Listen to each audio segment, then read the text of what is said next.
D'un fait divers par Anne Brunel.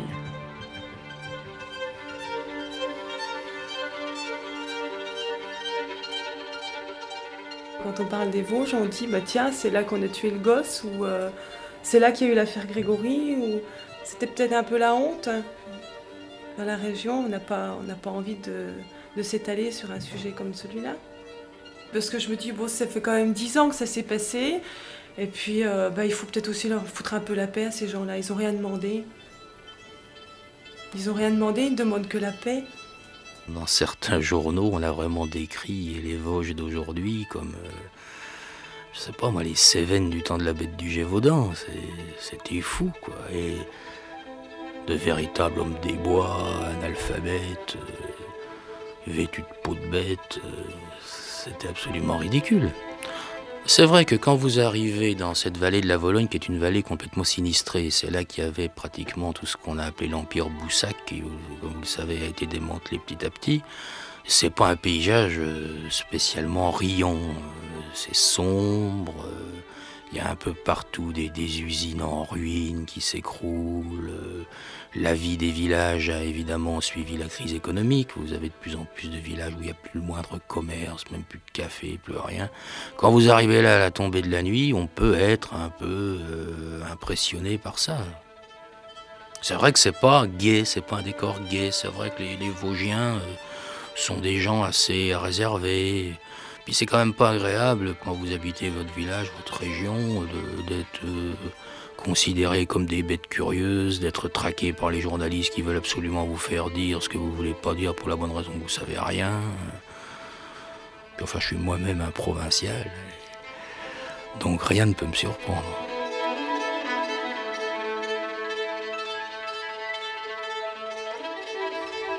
Marie Bénard, Dominici, Bruay en Artois, Grégory, il est des faits divers dont le souvenir ne s'efface pas. Chaque fois, on y aura vu l'affaire du siècle, et chaque fois, l'énigme sera restée irrésolue. L'ampleur exceptionnelle qu'acquiert parfois le fait divers n'est cependant pas seulement imputable à ce mystère persistant. Quels sont donc les ingrédients de base nécessaires à l'émergence d'une belle affaire ? Sur quel terreau fertile peut-elle se développer ? Et quelles sont les mains expertes qui lui confèrent une dimension romanesque ? Répondre à ces questions signifiait démonter la pratique journalistique.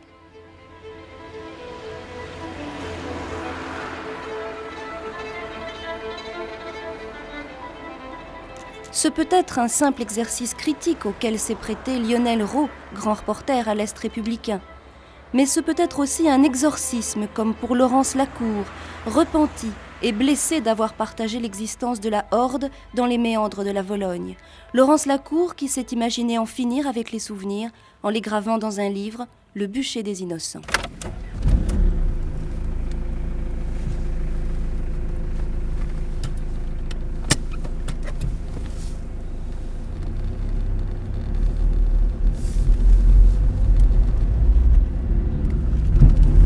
Vous avez quitté Strasbourg quel jour, Laurence Lacour ?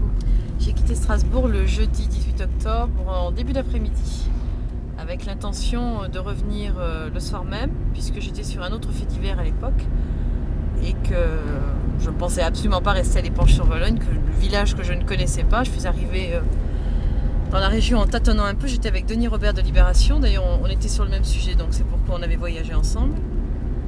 Et c'est vrai qu'on ne connaissait pas du tout les lieux, on ne savait rien de l'affaire, si ce n'est qu'un enfant avait été repêché dans cette rivière l'avant-veille au soir. C'est tout ce qu'on savait. Et qu'est-ce que vous veniez chercher ? Qu'est-ce qu'on venait chercher ? On venait voir les lieux et puis on venait chercher une interview de la mère. Comme si c'était évident que la mère d'un enfant assassiné allait parler comme ça au micro d'une radio. Enfin, c'est pourtant ce qu'on était venu chercher.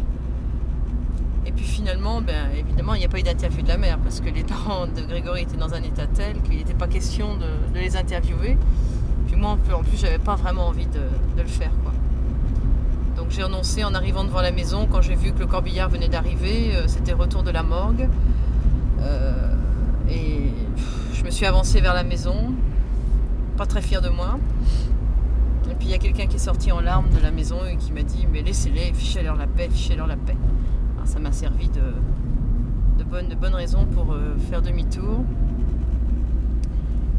Et puis ensuite, je suis descendue dans le centre du village de l'Épanche, là que l'on parcourt.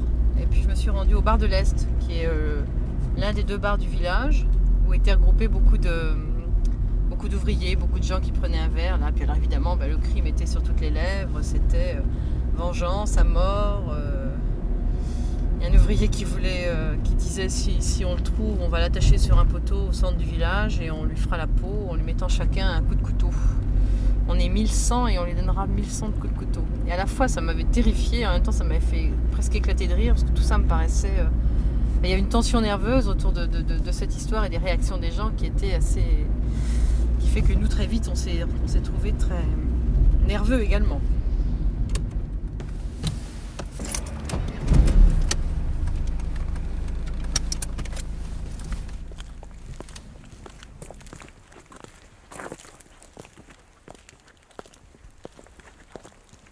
On a dit que tout était sombre, tout était noir, les gens, les âmes, les paysages, et on a un peu forcé le trait, quoi. C'est ce que les Vosgiens nous ont très vite reproché.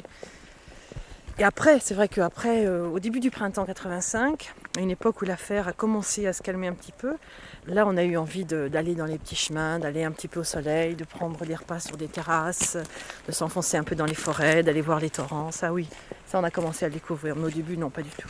Au début on était obsédés par une image, c'était l'image de Grégory repêché dans la Vologne par un pompier, c'était une image en noir et blanc et on est venu raconter une histoire en noir et blanc. Et quand vous parliez avec les gens d'ici, avec les restaurateurs, les hôteliers, les commerçants, les Vosgiens, quand vous parliez avec eux, est-ce qu'il arrivait d'aborder un sujet autre que le crime, que cette affaire en noir et blanc, pour qu'ils vous fassent comprendre aussi ce qu'était la région, ce qu'était l'ambiance, ce que c'était que vivre ici? Non, ça ne nous souciait pas du tout. Nous, on était obsédés par Grégory, par sa mort, par le contexte, par la suspicion, par la rumeur, par les ragots. Et non, on ne s'y intéressait pas du tout. Le chômage, tout ça, alors qui étaient des problèmes cruciaux de l'époque, qui sont toujours malheureusement, on n'en parlait pas. Nous, on n'avait qu'une obsession, c'était notre histoire. Le reste était égal.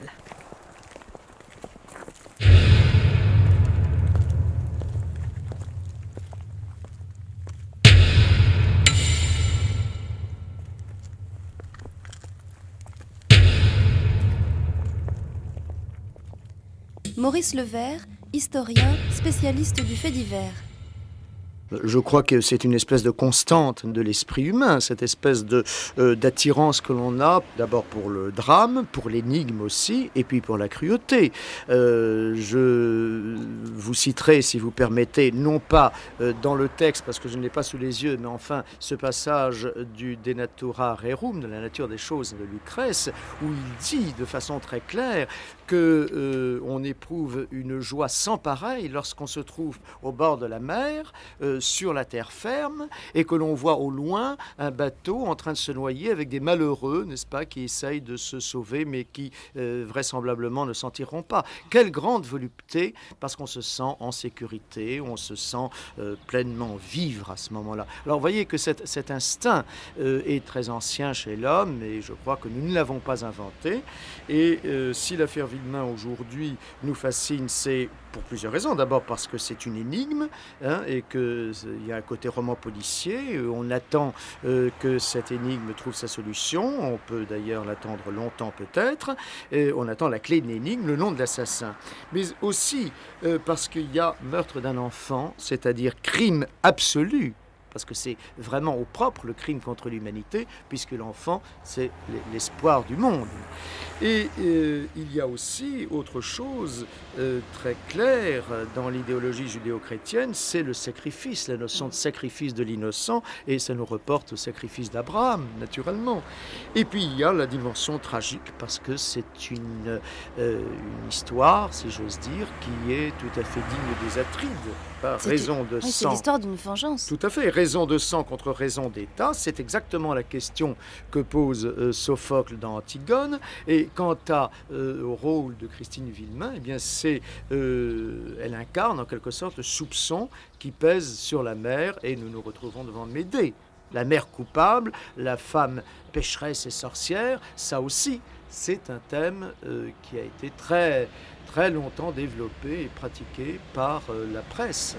Alors, est-ce que c'est parce que le fait divers confine souvent au mythe qu'il peut séduire pendant aussi longtemps le public?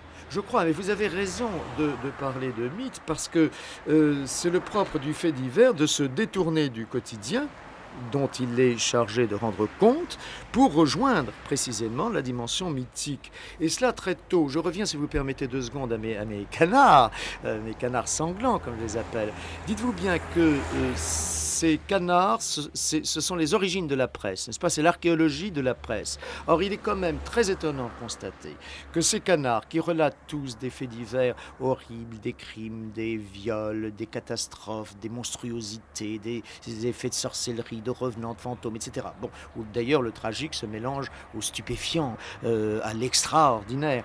Eh bien, ces petites brochures répondent à un besoin très vite, c'est-à-dire 30 ans après les premiers livres imprimés, en 1488, vous voyez?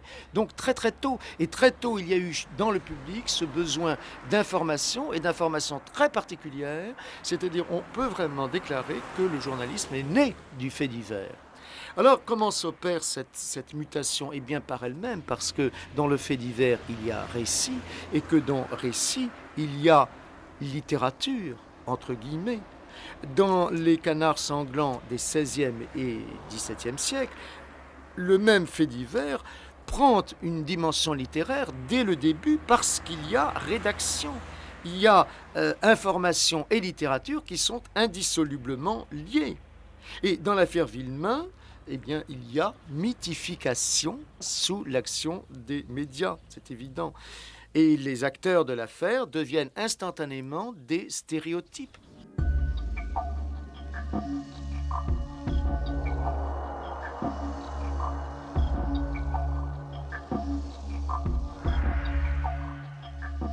Lionel Rowe, vous êtes un des premiers qui est arrivé sur les lieux de cette affaire Villemain, le moment où elle a été connue. Est-ce que vous pouvez me raconter comment vous avez perçu les choses dès le départ?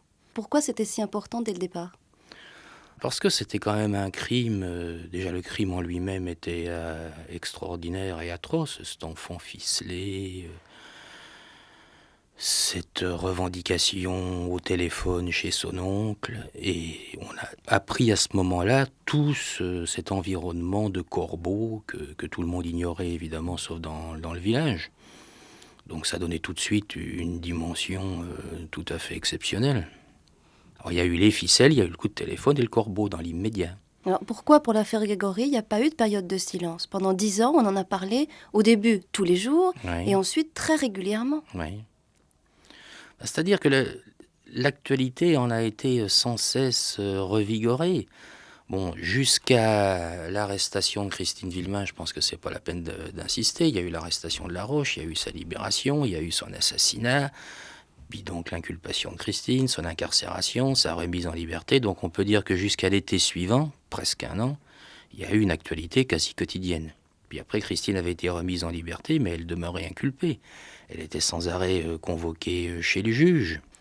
Et après, il y a eu son renvoi devant la cour d'assises des Vosges, et puis la cassation, et puis le renvoi de l'affaire à Dijon. Il n'y a pratiquement pas eu, même au plus creux, il n'y a pas eu de trimestre, disons, où il n'y a pas eu un événement. On n'a pas eu besoin, on accuse souvent les journalistes de faire preuve de trop d'imagination. Là, ils n'en ont pas eu besoin, ils étaient alimentés constamment. L'actualité elle-même leur fournissait ces motifs régulièrement et abondamment.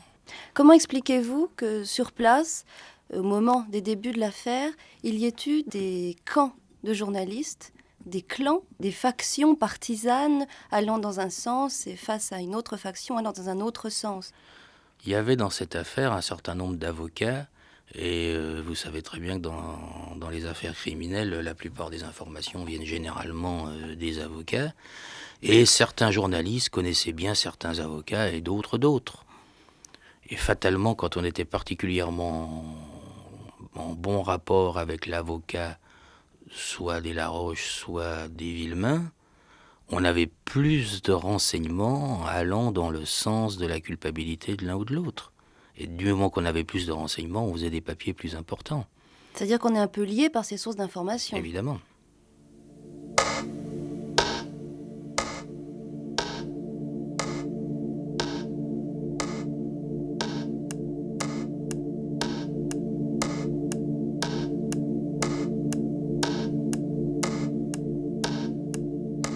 La vendetta du père de Grégory. Le Monde, mars 1985. L'étau se resserre. Mars, Le Quotidien de Paris.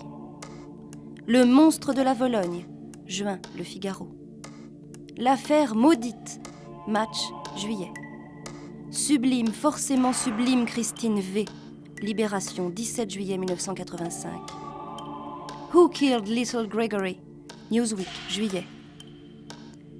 Vologne, la vallée qui rend fou. Le Nouvel Observateur, août 1985.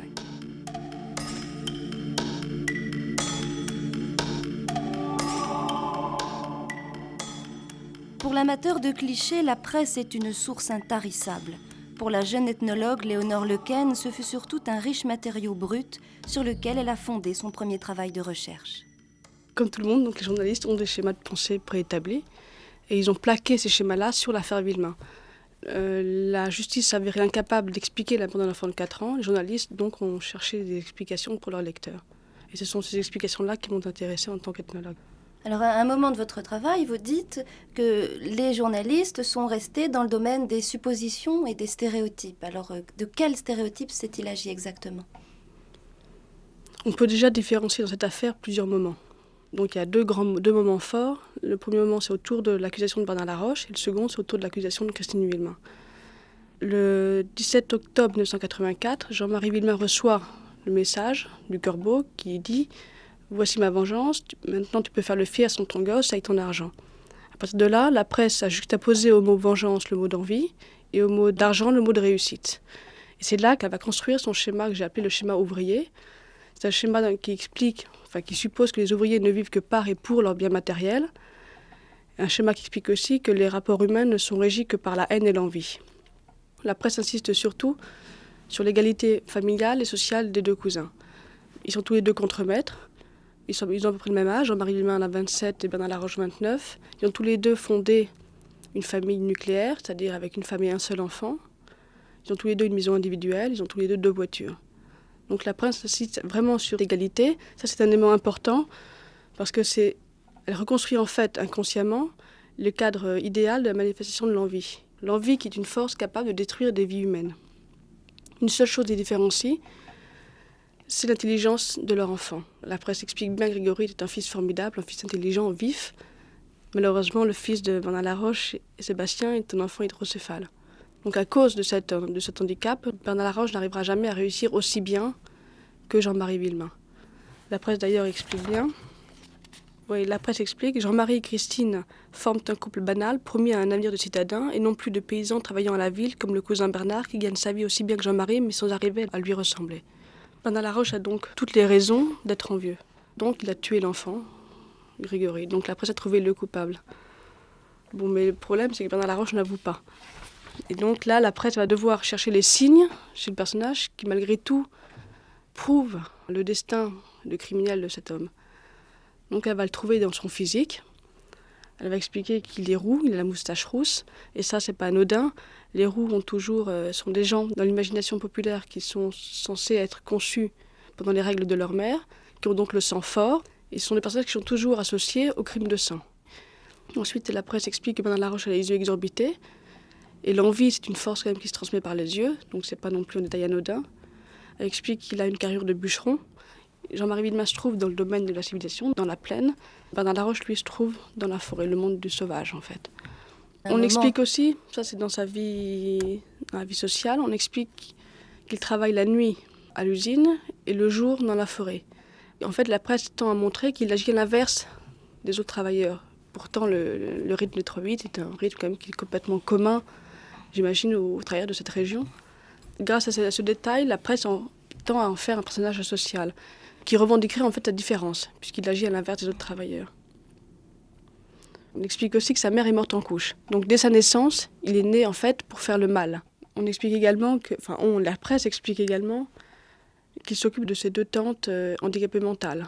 Donc déjà, on le met dans le clan des anormaux en fait. Et quand vous dites la presse, c'est vraiment tous les journaux que vous avez étudiés qui vont dans ce même sens? Oui, donc je n'ai étudié que la presse dite d'information générale.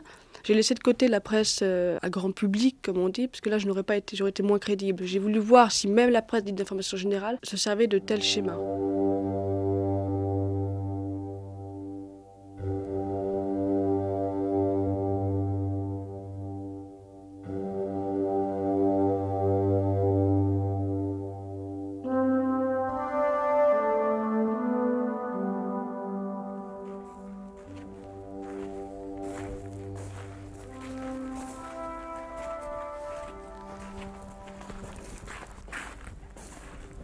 Et alors, je me souviens, on entendait le cercueil qui était posé sur une petite table roulante, enfin un petit chariot, et alors il cahotait sur le gravillon dans un silence très très très pesant. C'était un après-midi, il faisait très très beau, je me souviens.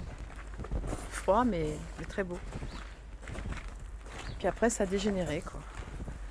Quand Christine s'évanouit, il y a des femmes qui se mettent à hurler derrière elle, sa propre mère s'évanouit, sa propre belle-mère s'évanouit. Et alors là, il y a une espèce de mouvement de panique autour des 3 femmes. On appelle un médecin. Enfin, il y en avait un d'ailleurs. Il y avait un médecin qui était à côté d'elle.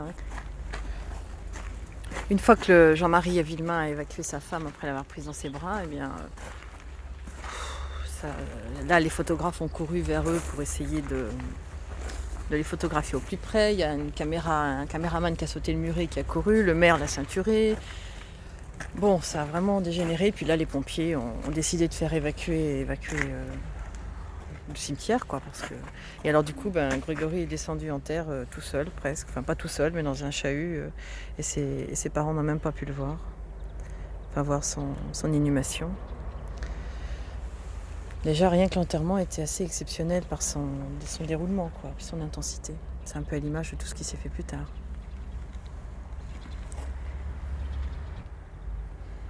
Alors c'est devenu un lieu de pèlerinage par la oui. suite.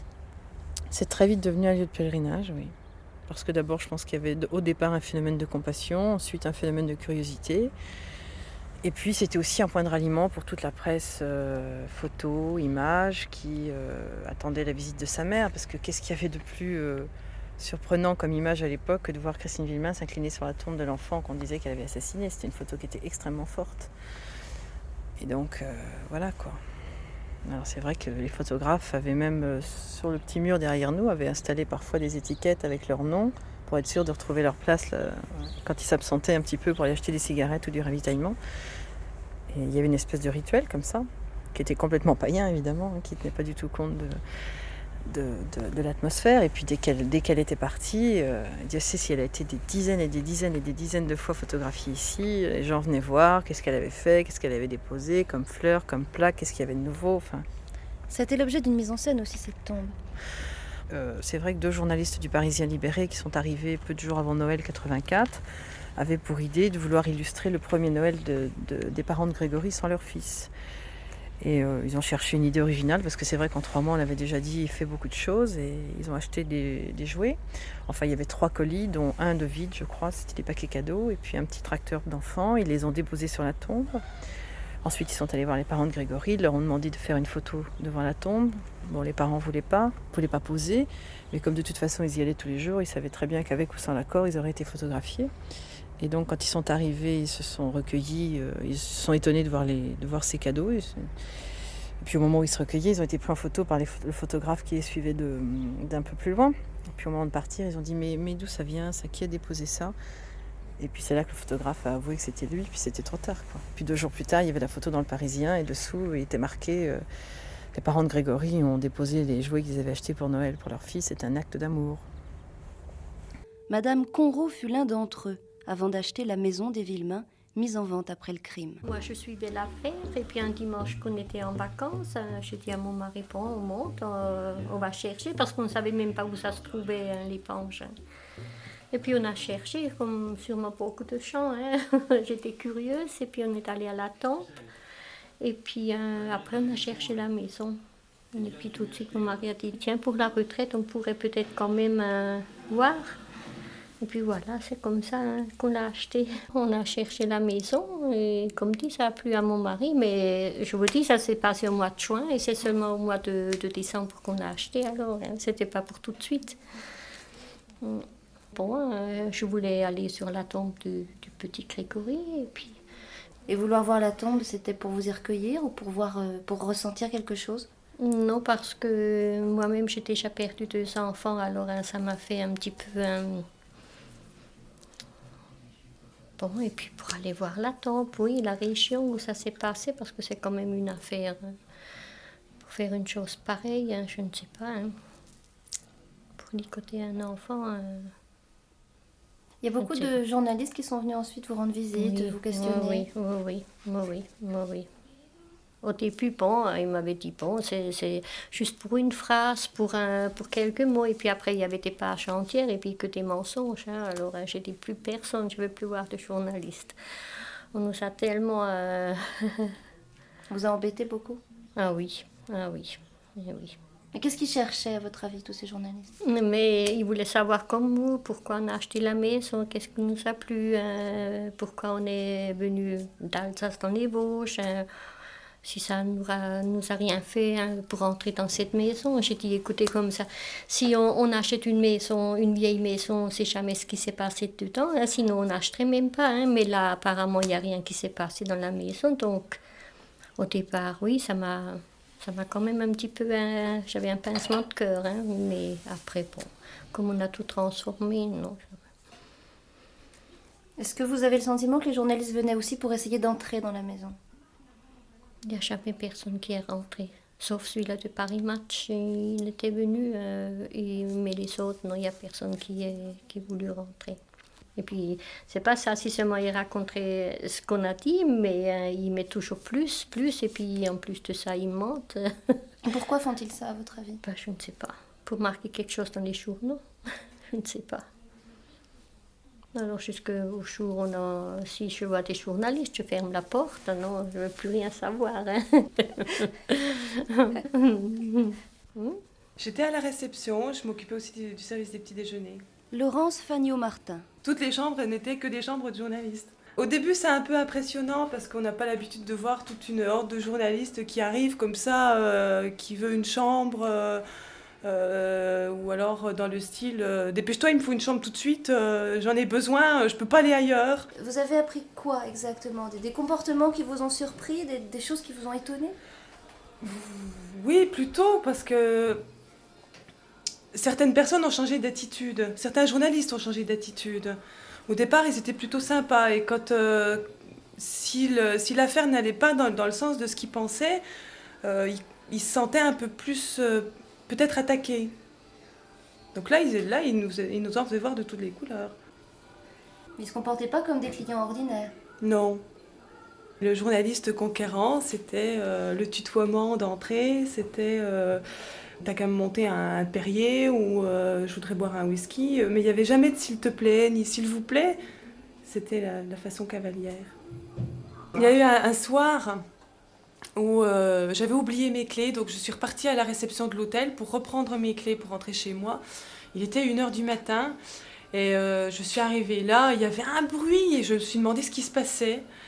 Le réceptionniste, bon, c'était un pauvre gars émigré qui parlait pas bien le français et qui avait beaucoup de mal à se faire comprendre. Et je lui dis, mais qu'est-ce qui se passe? Il me dit, je sais pas, ils sont tous là, je sais pas quoi faire. Et je suis arrivée, il y avait je ne saurais pas dire combien il y avait de journalistes dans le bar. Ils étaient en train de se servir, en train de vider les bouteilles, et puis ils se servaient. Donc il a fallu faire la police. Puis leur dire maintenant vous virez de là parce qu'il va y avoir de gros problèmes. Quand même, il fallait facturer tout ça, ça faisait quand même une bonne somme. Donc certains journalistes n'étaient pas contents. En plus, j'abrégeais leur petite soirée. C'est sûr, une petite soirée à l'œil de l'hôtel, c'était pas mal là aussi. Hein. Et a posteriori, est-ce que vous avez une certaine fierté d'avoir fréquenté autant de journalistes, autant de gens plus ou moins connus, plus ou moins célèbres? Oui, moi j'en suis fière. J'en suis fière parce que maintenant j'ai un peu plus d'amis. Pas beaucoup, mais j'en ai un peu plus. Et puis, oui, Laurence. Laurence qui est devenue mon amie et puis à laquelle je tiens énormément.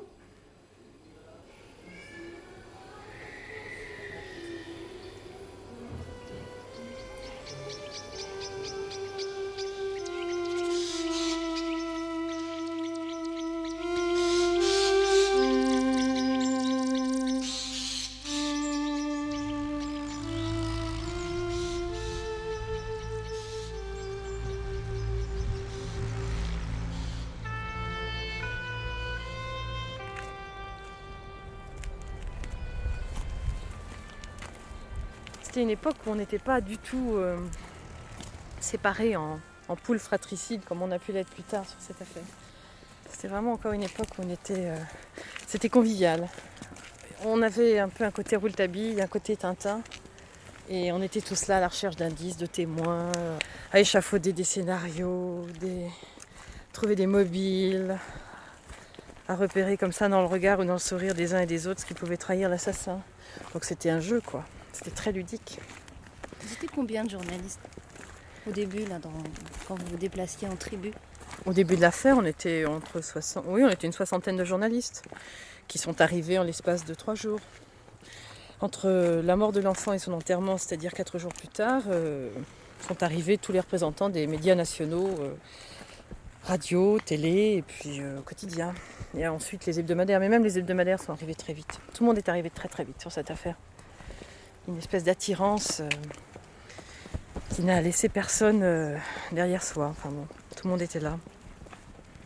Une soixantaine et puis il y avait à peu près une cinquantaine de gendarmes. Ce qui évidemment faussait un peu le jeu pour les gendarmes qui étaient très vite débordés par notre activité. Parce qu'on était mieux équipés qu'eux, on était parfois plus malins, moins respectueux de certaines règles. Alors on les a un petit peu dépassés sur leur terrain. Et ce qu'ils n'aimaient pas du tout, c'était s'entendre dire en arrivant chez des témoins. Alors comme j'ai déjà dit aux journalistes tout à l'heure, je veux dire ça faussait le jeu, quoi. C'est évident que nous, on leur avait parfois suggéré des idées, des témoignages, des scènes, des choses. Et puis, à un moment donné, on ne savait plus vraiment où était la réalité de ce qui avait pu être vu ou pas vu.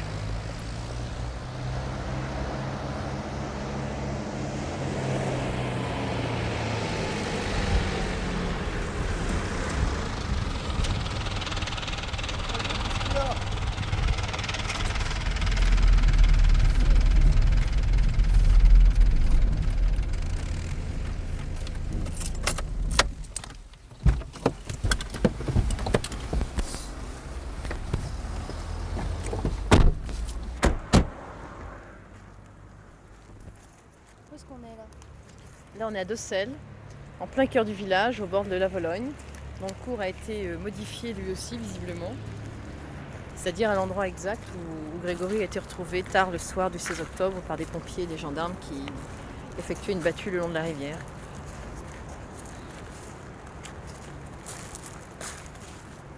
Il y a eu une photo prise aussitôt. Il y a une photo de prise effectivement à ce moment-là parce que le journal d'Épinal, La Liberté de l'Est, possédait dans sa rédaction un scanner, c'est-à-dire un appareil qui permet d'écouter les mouvements de gendarmes et de pompiers. Oui, on nous regarde, oui, parce qu'on est entouré de maisons où, comme disait un pêcheur à l'époque, derrière les rideaux, même quand il n'y a personne, il y a quelqu'un qui vous regarde. Et est-ce que le pêcheur disait ça un jour, on l'avait interviewé parce qu'il n'arrivait pas à comprendre que personne n'ait rien vu, quoi. C'est vrai qu'on a du mal à imaginer qu'on puisse noyer un enfant en plein village et que personne ne voit rien. Ce qui laisse malheureusement supposer qu'il y a des témoins qui se sont tus. Maintenant on est suivis. Et maintenant on est suivis. Ah oui, les gens sont à la fois curieux et agacés, je crois, par la présence des journalistes. Ils ont de trop mauvais souvenirs à ce sujet. Et puis c'est pas drôle de s'entendre toujours rappeler qu'à cet endroit-là, en contrebas, sur les pierres, les rochers et les ronces, il y avait un enfant de 4 ans qui flottait. C'est sûr que dans la mémoire collective, ça fait mal. Alors on n'a pas tellement envie de se l'entendre rappeler, quoi. Il était là, bloqué en contrebas, là, contre les rochers. Et donc ce photographe, qui suivait les gendarmes et les pompiers, il l'a vu en même temps que les autres, quoi. Alors il a pris des photos, et puis le temps que le pompier s'arrime, parce qu'il y a un fort courant, là, le temps que le pompier s'arrime à la berge pour aller repêcher le corps, il a eu le temps de prendre 7 clichés en tout. Dont celui qui a fait le tour du monde, du pompier qui se penche, qui prend l'enfant dans ses bras et qui le remonte sur la berge. Ce qu'on ne voit pas sur la photo, c'est que le pompier était en larmes. Et on était un certain nombre à être convaincus qu'effectivement il y a des témoins. Mais des témoins qui ont décidé de ne jamais parler. Parce que d'abord ils ont eu peur, puis ensuite ils ont eu peur d'un autre phénomène, c'est-à-dire d'être pris dans l'engrenage médiatique, de se voir photographier, faire l'objet d'une curiosité déplacée, d'être pris dans l'engrenage judiciaire, et puis voilà, 9 ans après, personne, tout le monde vit avec son secret.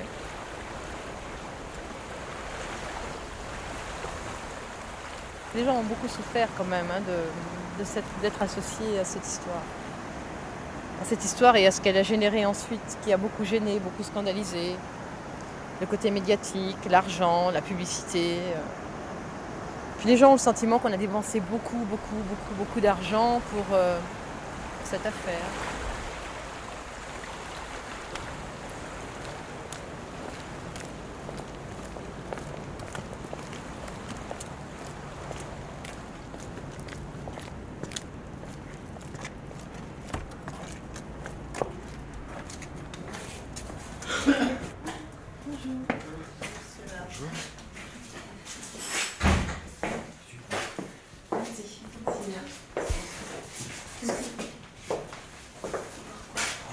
tu bois?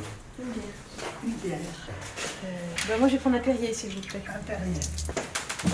C'est juste ici qu'on avait retrouvé le petit garçon, là? Oui, c'est juste devant, là. Vous avez dû en voir passer des journalistes. Oui, il y a passé du monde. Du monde, il y a passé des gendarmes, il y a passé des journalistes, il y a passé des curieux, il y a passé de tout. Des touristes aussi? Oui. Ah, les curieux, il y en aura toujours, hein. Non, j'ai pas vendu plus pour autant. Alors, j'ai rien à dire. Ça, les journalistes, ils ont essayé de me faire sortir sur la porte pour me faire parler. Mais je n'ai pas sorti sur la porte pour parler. J'avais rien à dire, j'avais rien à sortir. On n'en sait pas plus que les journaux, hein. Non, Non, là, c'est plus par les journaux qu'on en a vu. Qu'on en a vu, oui. Qu'on a rien vu. Les journaux, vous croyez qu'ils en savaient vraiment quelque chose ou qu'ils inventaient un peu? Comme tous les journaux, hein.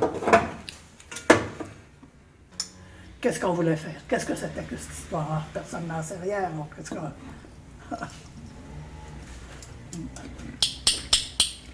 Et puis pourquoi qu'on remue ça maintenant? Puisque c'est fini. Les gens ont souffert ici de cette histoire. Peut-être à l'éponge, oui. Oui, à l'éponge, ils étaient tout le temps à Pas à l'éponge. Dossel. Mais à Dossel, non. Non.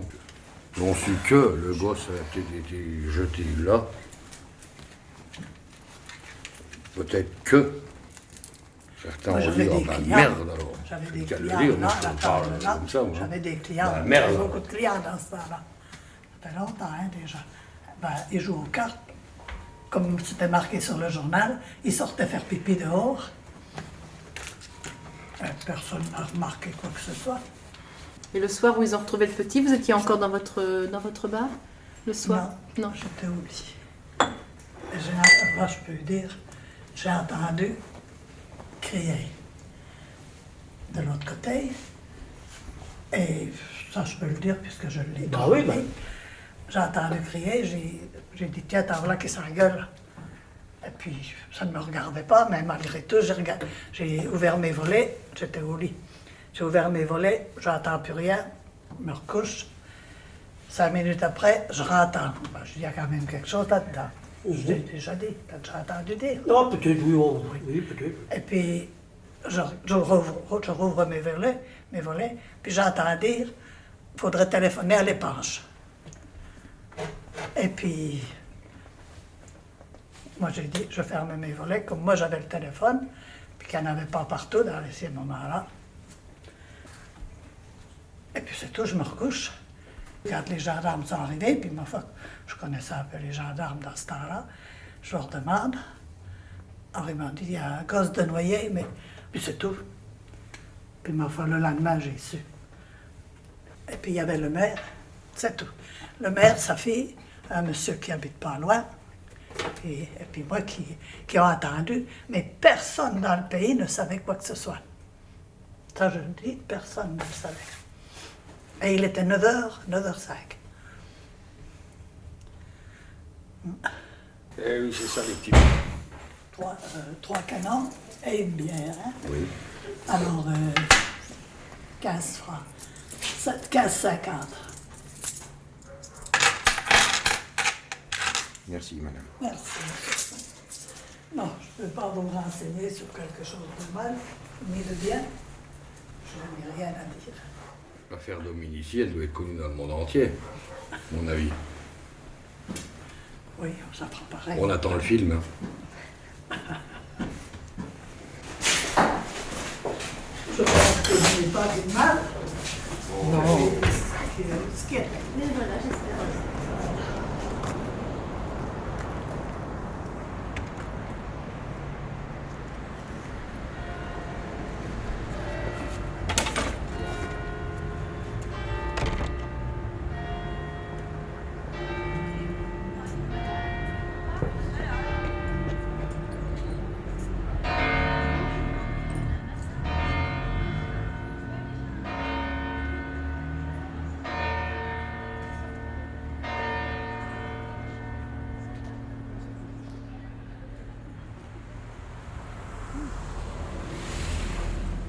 Alors nous nous trouvons maintenant devant le palais de justice d'Épinal, un palais que vous avez beaucoup fréquenté, en attendant les sorties, les allées, les venues du juge, des témoins.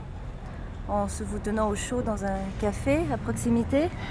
Oui, on a passé beaucoup d'heures, des dizaines et des dizaines d'heures devant ce palais de justice à planquer, comme on dit dans notre langage, c'est-à-dire à attendre en restant assis dans sa voiture ou debout à l'extérieur, effectivement, les entrées des uns et des autres, à commencer par celle du juge, qui était le personnage principal, le pivot de cette instruction faite à ciel ouvert qu'on a pu suivre au jour le jour, parce que pendant près d'un an et demi même, on a tout su, tout. Les dates, on savait qui ferait quoi, on savait ce que le juge allait faire, quand il allait le faire, enfin, tout était publié auparavant. Par le juge qui donnait l'information avant de faire l'acte?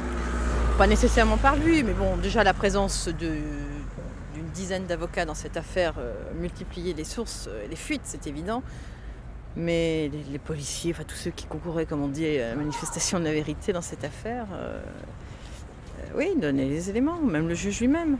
Il le donnait à certains qui le publiaient à de multiples reprises, et puis voilà.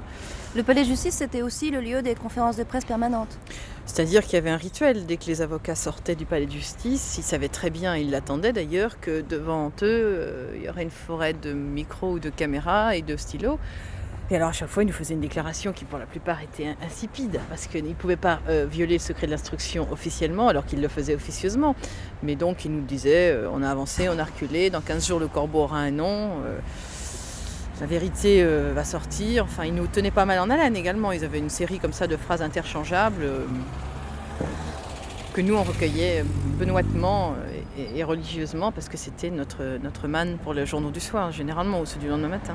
L'instruction d'Épinal a été une succession d'erreurs de procédure, d'erreurs de stratégie et de faillites. Vous aviez accès facilement au bureau du juge, vous l'avez rencontré, vous parliez avec lui? Alors dans un premier temps, jusqu'à la mort de Bernard Laroche, oui, le bureau était ouvert. Il se confiait volontiers, il donnait ses certitudes, il était sûr que c'était Bernard Laroche, et puis 3 jours plus tard, il était sûr que c'était pas lui.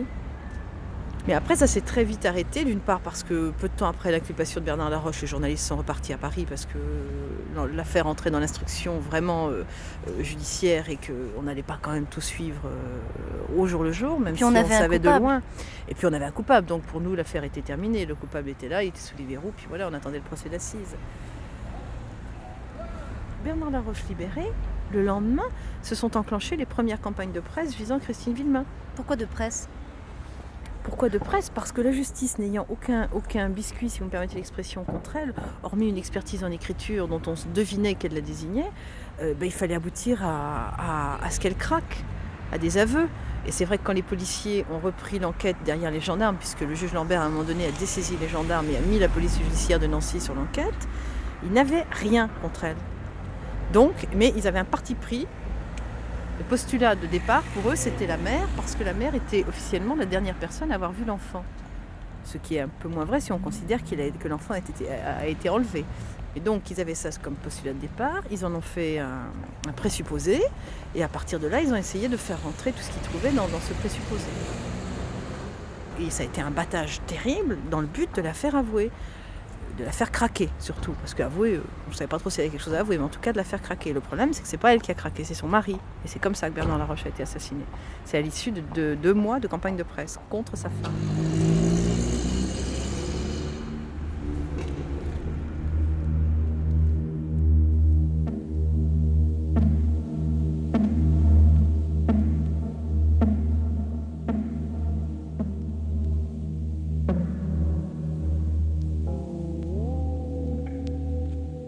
Léonore Lequesne. Le juge libère Laroche et c'est Jean-Marie qui le tue. Et là donc le coupable le coupable que la presse l'avait trouvé, devient une nouvelle victime de l'affaire. C'est-à-dire qu'en l'affublant de caractéristiques mythiques, en le décrivant comme un sorcier, la presse en fait l'avait exclu du groupe social. Le fait qu'il meure maintenant sous les balles de Jean-Marie Villemin le fait réintégrer le groupe social. Il devient finalement une victime comme une autre. Donc c'est nécessairement pas lui le coupable. Donc on va chercher... Pourquoi c'est pas lui le coupable? Parce que le coupable ne peut être que quelqu'un qui est à l'extérieur du groupe social. Et là, en réintégrant le groupe social, il devient un homme normal.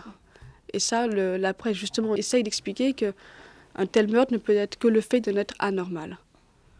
Bernard Laroche redevient normal, donc le coupable doit être ailleurs. C'est à ce moment-là que la rumeur et la presse vont accuser Christine Villemin.